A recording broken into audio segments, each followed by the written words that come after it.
to get them to enroll in that high school where they knew they were going to get an exam type of high school curriculum. And that was what Boston had in, what was it, 1635.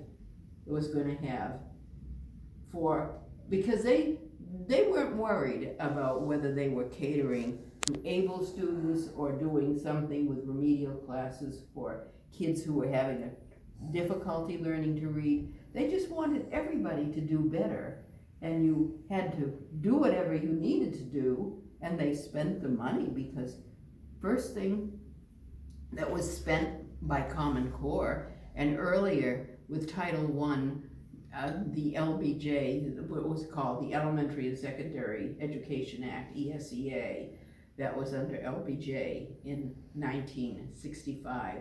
First thing was money spent on remedial reading and arithmetic.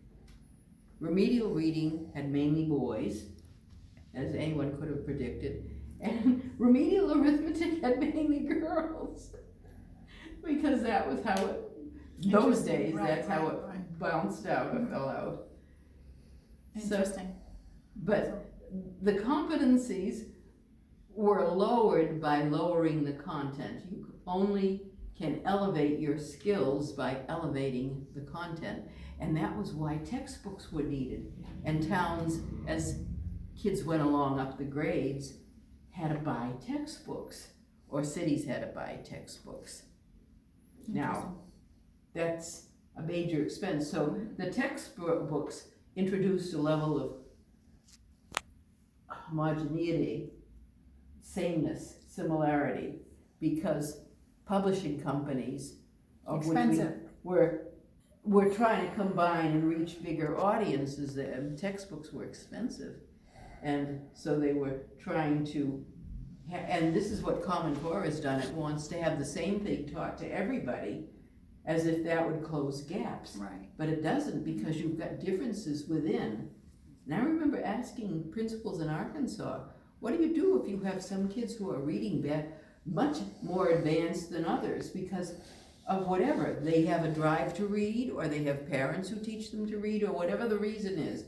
You have better readers and slower readers. What are you going to do? And the principal said, according to Common Core, the better readers are just going to be on their own and read whatever they want on their own. And then they get bored, and then they get in trouble and stuff like that. It doesn't work out. Right. No, it doesn't work right. out. So the older idea that you had a set curriculum and moved kids along, moved them along, and then helped them with the vocabulary, which would be needed for more difficult works once you moved kids up that level. Okay. So. Well, thank you so much for this interview, and we definitely need to have another one, because we have much more to cover. Well, thank you so much. Well, I'm happy to speak to parents and teachers. I have been in states where teachers were banned from listening to me. I was told by a union rep in Illinois that it would be in their personnel folder if they went to hear Dr. Stotsky. Wow. So I had only the union rep in one place. It was near Morton, Illinois. I'd never been there before. But the union rep came to tell me why there were no teachers in the audience. The people who organized the meeting had invited all the teaching staff, hoping there would be teachers there.